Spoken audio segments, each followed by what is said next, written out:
The number one thing that you guys got to stop doing right this instant is to stop posting other people's content. I know that you love Brene Brown.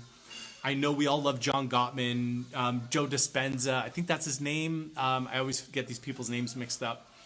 All the greats in our fields, they're out blogging, they're out posting stuff, they've got their own content. And what I see time and again is I see therapists taking their articles or taking their Facebook posts and I see them sharing them into their feed. What you're doing with that is you're expanding the social proof and you're growing the audience of the original content creators. So John Gottman, Brene Brown stuff, Ellen DeGeneres stuff, like you're growing their fan base, you're growing their audience, but you're not doing anything for yourself. And here's why. For someone to click on that article that you just shared, they're going to click on that article and they're going to leave your profile and they're going to leave your comment section and they're going to leave your message me now button. But they're going to leave that, and if you send them to a blog, if you send them to a YouTube channel, if you send them to a podcast, whatever it is that you send them to, they're no longer on your feed. They're no longer part of your ecosystem. You've sent them away from your ecosystem. Now, I've got 2 kids,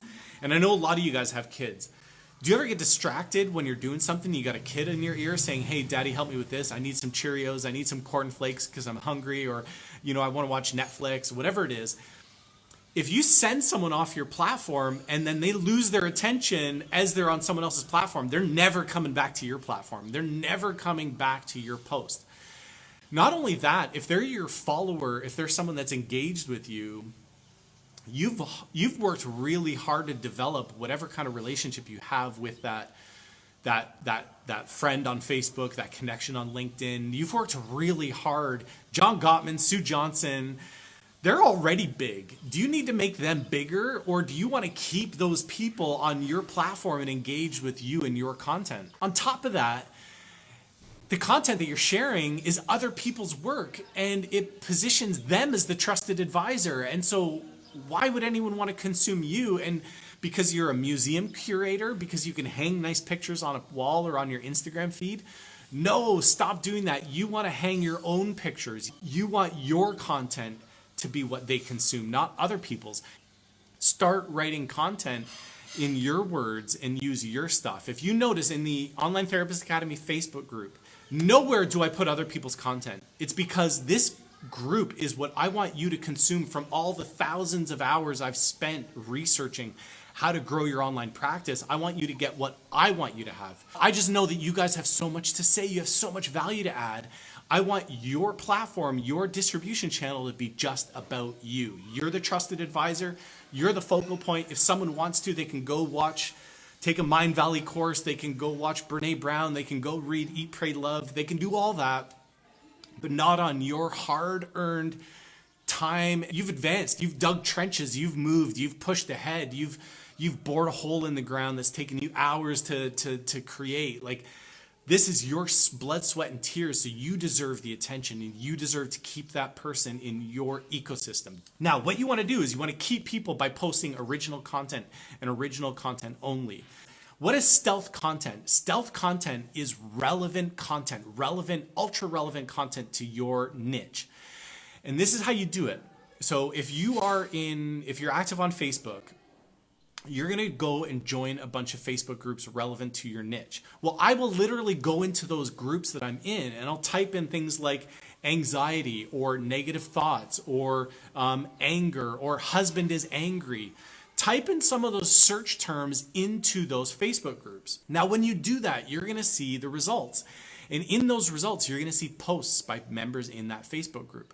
Now, what you're going to do, and this is a really stealth way for you to create some amazing content, you're going to go and you're going to look at some of those really captivating posts, the ones that ask an open loop question, the ones that have like 90 comments, 150 comments, something that's really got a lot of people creating a lot of conversation. Now you're going to read that post, and chances are it's an open loop question like, how do I deal with my alcoholic husband or my angry husband? Well, now you've got a topic for your content. Now you've got a topic. You can take that and say, how do you deal with an alcoholic husband when you're at the end of your rope? And what I want you to do is literally take the exact words that are contained in that post And that is what you're going to use for your post. So what you've done here is not only have you picked a topic that's got tons of engagement, tons of people commenting, but the second most important thing is that you've used your client's language. And I literally want you to cut and paste what someone has said. You literally want to take those exact words and use them in your post. Use them in your headline, preferably in your headline. Use them in the first paragraph in your post. And I love open loop questions because questions are a really great way to show our expertise as therapists, as clinicians. So if someone says, how do I deal with my angry husband who has no patience for our kids? They've asked that question in that post. Now your topic for your content is, how do you deal with your husband who's got no patience for your kids? Read down below and I'm going to tell you exactly how in a 3-step strategy. Or you'll just paraphrase it and say 3 steps for dealing with your angry husband who has no patience for your kids. See what I did there? I kept the integrity of those original client words, and I've either added something like 3 steps to, or how do you, or the fastest way, or the quickest way. So that is how you start creating some original content using your client's language that is based on topics that are stealth. They're out there. They're topics that people love, that topics that are really engaging to people because you've already got the social proof of a lot of people commenting on that stuff. So that's your stealth content strategy that you're going to want to implement right away. The last thing I want to talk to you guys about is the DMT ecosystem strategy. And the DMT ecosystem strategy is really important. So you guys have spent so much time writing those Facebook posts. If you want more than $60 a session, you want self-paying clients, if you want cash-paying clients, people that are going to send you PayPal money as opposed to having to wait it out for months on end from the insurance panels, then you've got to have a clear offer and you've got to pitch your offer to the right person. And we do that in DM. So people that like and share and comment on your content, they are your leads. They are the people that are coming to you. They're people that are consuming your content. Now, your job is to have a crystal clear offer. Your job is to tell them exactly how they can work with you and what they're going to get when they work with you.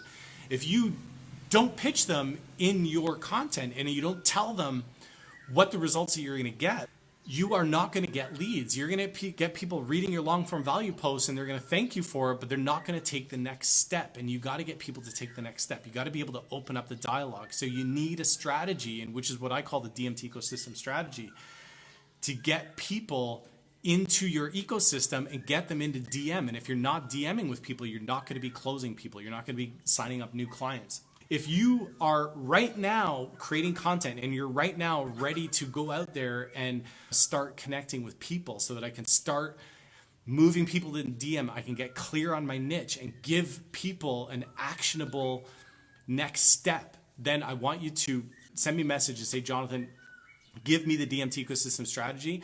I've got the DMT ecosystem strategy ready. I'll push it out to you. You can get it absolutely free.